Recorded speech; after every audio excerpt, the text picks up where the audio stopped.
What is going on, everyone? It is Super here, and welcome to another Mortal Kombat X Q&A video.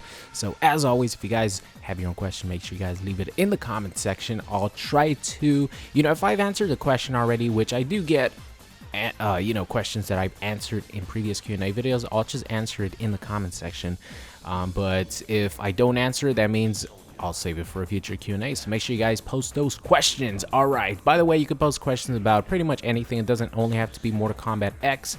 It could be Injustice. I'll put those in the Injustice Q&A videos, or it could be, about anything. So let's get started here. All right, bring up the questions. First one comes from Jason, and he asks, who in your opinion has the coolest fatality in MKX? And the easy answer would definitely be Sub-Zero. For obvious reasons. I was this close to actually, well, I guess I made the joke, I made it, so yeah, I don't know, I could cringe at it. I was like, in my head, I was like, let's say Sub-Zero, yeah, and then I cringed saying it in my head, and then I ended up saying it in the video. Anyways, all right, the coolest fatality in my opinion, the goriest, the sickest fatality. There's so many, but the one that comes to mind right now for me is, I have two of them. The first one that always comes to mind is Tanya's fatality number 2, where she, pretty much lunges herself through the middle of your chest, and the guts are hanging from like her shoulders, and she has your heart in her hands. That fatality is definitely one of the best fatalities. In my opinion, it's probably the best fatality in the game when you're talking about, gore and, just the definition of like a Mortal Kombat fatality. That is the one that I think about. Another one that I also think is really sick is Melina's second fatality, where she rips apart your stomach and starts eating your guts while the top half of your body is going backwards. Yeah, those two fatalities are pretty fucking sick. So I would definitely pick those two as the best fatalities in Mortal Kombat X. Moving on here, Xiao Jin asks, when did you first experience your passion for fighting games, including Mortal Kombat X? So the first time that I experienced my passion for fighting games was definitely Ultimate Mortal Kombat 3. I remember it. I forgot what like specific shop or like liquor store this was at, because if you guys remember back in the 90s, when cabinets and stuff like that, arcades were popular, like liquor stores would actually have their own arcade machines and have like specific games. I remember this one spot had Ultimate Mortal Kombat 3. I went in there, I played it, and I was hooked since then. I bought Mortal Kombat Trilogy for the PlayStation 1, and ever since then I've loved fighting games. Marvel's Capcom 2 was it probably still is my favorite fighting game of all time. I wish I was as good as I was before. I've always loved Street Fighter, X-Men vs Street Fighter, all those games.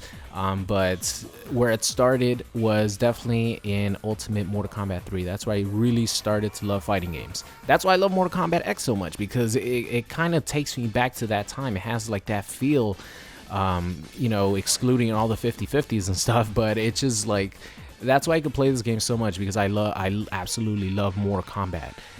So moving on here, PewDiePie Taco asks, what is the most fun combo to do in Mortal Kombat XL?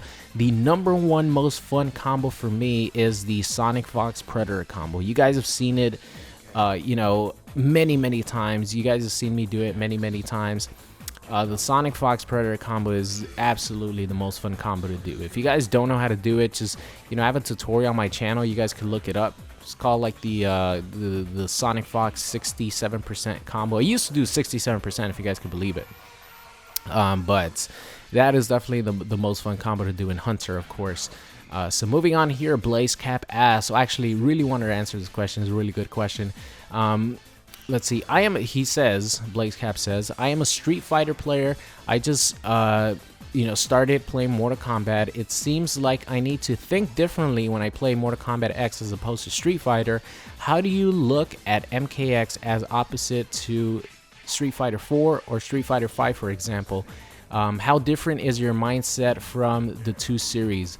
Well, Blaze, I 100% agree with you. You have to have a different mentality when you play Mortal Kombat and when you go to play Street Fighter. More specifically, Mortal Kombat X and Street Fighter 5. I'm going to take those two games and compare them. You have to have an entirely different mindset. Street Fighter is all about footsies, it's all about spacing, it's all about patience, it's all about anti-airs, knowing when it's your turn, knowing when you could interrupt things, and just playing as solid as you can. Street Fighter 5 also has its risk reward factor with the crush counters and the tech throws, because there's 8 frames of lag in the game, which I think is ridiculous because it makes it incredibly hard to react to throws, and throws are very easy to tech. In Street Fighter, you just press the grab button. You tech them no matter what direction. You don't have to press a specific button for back and forward throws. But with the crush counter, if you actually go for a throw and your opponent walks backwards, he could throw out a crush counter button that leads to so much damage. So there is risk reward there. But as far as Street Fighter, you have to play footsies, you have to know spacing. If you're playing a fireball character like Ryu and Ken, your fireball game has to be on point. You have to make sure that your spacing is correct to not throw errant fireballs where someone's gonna jump over and get a full combo on you. So it's pretty much all about spacing and footsies. When you go over to Mortal Kombat X, there are footsies involved, and footsies, by the way, if you guys don't know, it's pretty much when the two players walk back and forth and try to stick out buttons in a range where your opponent won't be able to punish you. So if I throw out a standing medium punch with Nash in a range in which Ryu can't get one of his buttons out, and I hit him when Ryu tries to throw out a button, that's like playing footsie. You go back and forth and see, pretty much try to outrange your opponent with your moves. And you could do that in Mortal Kombat X as well, but in Mortal Kombat you have the run button. A lot of characters have incredible run speeds, with, let's see, Devora. Let's take Devora, for example. If I'm trying to zone her with Predator, I'm trying to zone her with Kenshi, all Devora has to do is duck one of the Telefuries, run like half screen, and then she has a move, which is, I believe it's either back one or forward one, that goes almost half screen. It's a mid, and it leads to a combo. So she has one of the fastest run speed, and she also has a normal that goes almost half screen. In Mortal Kombat X, you have so many 50-50s. Look at Sonya, 50-50 on top of 50-50 on top of 50-50 with her grenades. You are like plus 15 on block. You have to take another mix-up.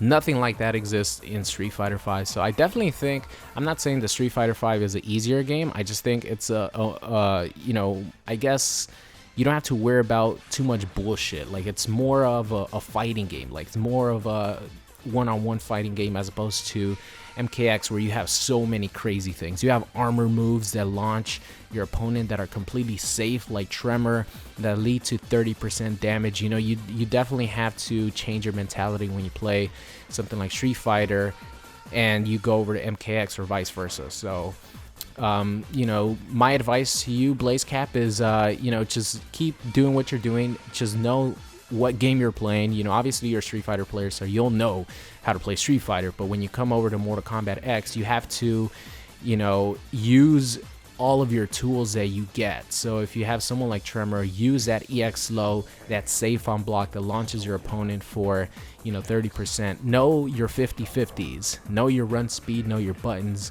and yeah, that's all I can say about that. That was a really good question.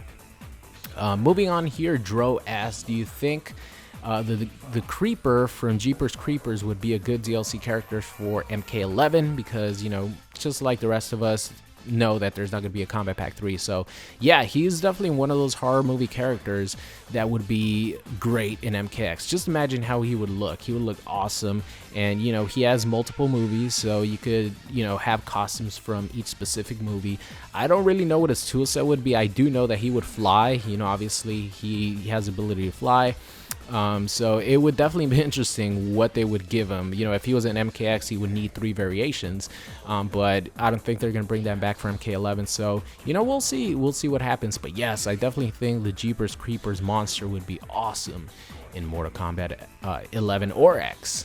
So moving on here, Scorpion the Hellspawn asks, which character do you think has the highest skill gap in all of MKX as in most rewarding character when you play it at a near perfect level?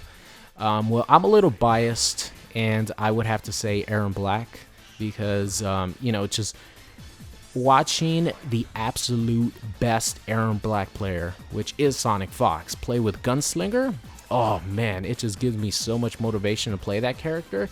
You know, the conversions, the spacing, it's just beautiful to watch Sonic Fox play Gunslinger Aaron Black. I would definitely say another character would be Predator. You know, it was inspiring to see Rio play only Hunter Predator versus all the top tiers in the Commonwealth tournament that just happened last weekend, and he was pulling off some awesome stuff with Hunter Predator. He was playing him, you know, at the highest level. Also Cyrax, like watching guys like Mustard and other pros, like there aren't too many guys playing professionally that play Cyrax other than like Mustard, but watching those guys play those characters at the highest level, yeah, that's probably some of the most fun characters to watch, and I'm sure it's really rewarding. So all right, with that being said, that's going to be the end of today's Q&A video. Hope you guys enjoyed it, and I'll see you guys next time.